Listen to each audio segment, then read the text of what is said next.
Clip number 796۔ اس clip میں آپ قرآن پاک کی سورہ مریم کی آیت نمبر 84 سے 86 تک کی تلاوت، ترجمہ اور تفسیر قرآن صراط الجنان سماعت فرمائیں گے۔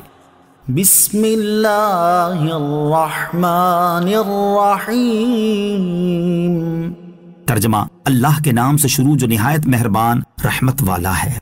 فلا تعجل علیہم انما نعد لهم عدا۔ ترجمہ، تو تم ان پر جلدی نہ کرو، ہم تو ان کے لیے گنتی کر رہے ہیں۔ فلا تعجل علیہم، تو تم ان پر جلدی نہ کرو۔ ارشاد فرمایا کہ اے حبیب صلی اللہ علیہ وسلم، آپ مسلمانوں کو کافروں کے شر سے بچانے اور زمین کو ان کے فساد سے پاک کرنے کی خاطر کافروں کی ہلاکت کی دعا کرنے میں جلدی نہ فرمائیں، ہم تو ان کے لیے گنتی کر رہے ہیں۔ اس سے جزا کے لیے اعمال کی گنتی کرنا مراد ہے، یا فنا کے لیے سانسوں کی گنتی کرنا، یا دنوں، مہینوں اور برسوں کی وہ مدت گنتی کرنا مراد ہے جو ان کے عذاب کے واسطے مقرر ہے۔ نیک عمل کرنے میں جلدی کرنی چاہیے۔ اس آیت میں کلام اگرچہ کفار کے بارے میں ہے، البتہ اس میں مسلمانوں کے لیے بھی یہ نصیحت ہے کہ وہ نیک اعمال کرنے میں تاخیر سے کام نہ لیں، بلکہ ان میں جلدی کریں، کیونکہ ان کی سانسیں بھی گنی جا رہی ہیں۔ چنانچہ حضرت حسن بصری رضی اللہ تعالیٰ عنہ اپنے واعظ میں فرمایا کرتے کہ جلدی کرو، جلدی کرو، یہ چند سانس ہیں، اگر رک گئے تو تم وہ اعمال نہیں کر سکو گے جو تمہیں اللہ تعالیٰ کے قریب کرتے ہیں۔ اللہ تعالیٰ اس شخص پر رحم فرمائے جو اپنے نفس کی فکر کرتا اور اپنے گناہوں پر روتا ہے۔ پھر آپ رضی اللہ تعالیٰ عنہ نے یہ آیت پڑھی، انما نعد لهم عدا، ہم تو ان کے لیے گنتی کر رہے ہیں۔ اس سے مراد سانس ہیں، اور آخری عدد جان کا نکلنا ہے، پھر گھر والوں سے جدائی ہے، اور قبر میں داخل ہونے کی آخری گھڑی ہے۔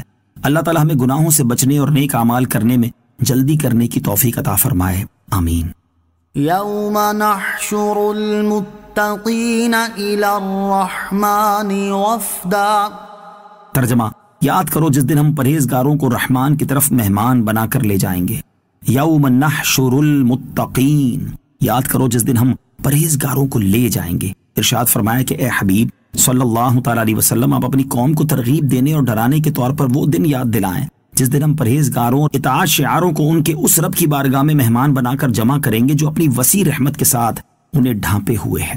اہل جنت کے اعزاز و اکرام سے متعلق 4 روایات۔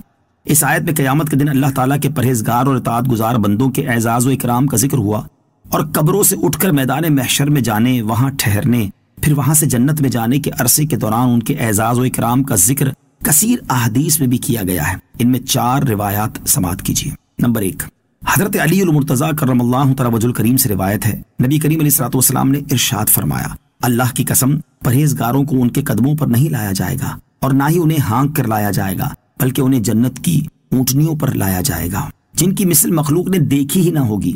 ان کے کجاوے سونے کے ہوں گے اور ان کی مہاریں زبرجد کی ہوں گی۔ پرہیزگار ان پر بیٹھے رہیں گے یہاں تک کہ وہ جنت کا دروازہ کھٹکھٹائیں گے۔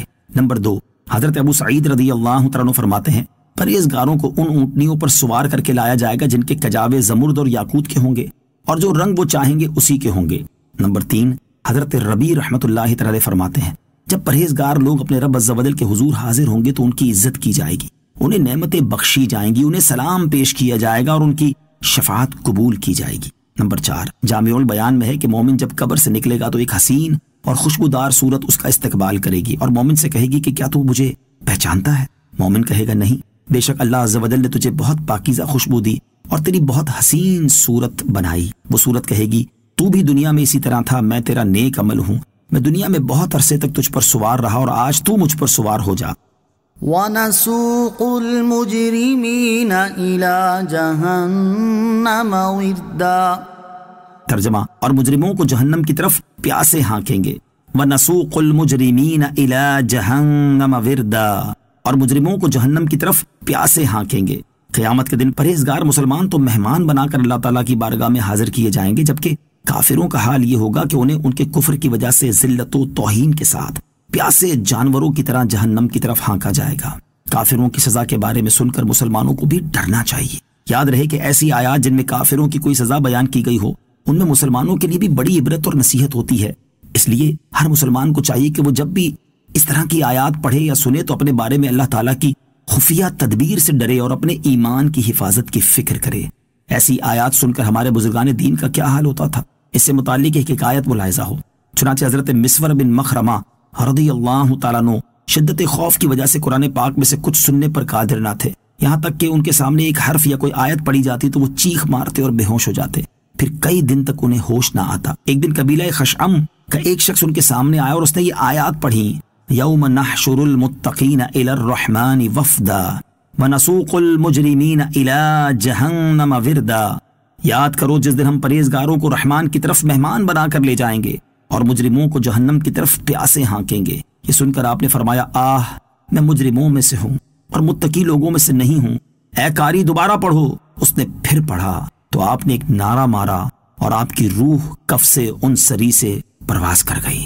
آیت وَنَسُوقُ الْمُجْرِمِينَ سے حاصل ہونے والی معلومات۔ اس آیت سے دو باتیں معلوم ہوئیں۔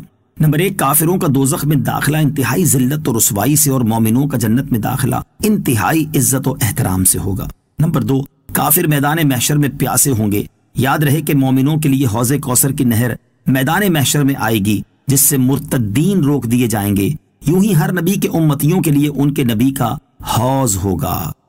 صلو علی الحبیب صلی اللہ تعالی علی محمد صلی اللہ تعالی وسلم۔ مجھے اپنی اور ساری دنیا کی لوگوں کی اصلاح کی کوشش کرنی ہے انشاءاللہ عز و جل۔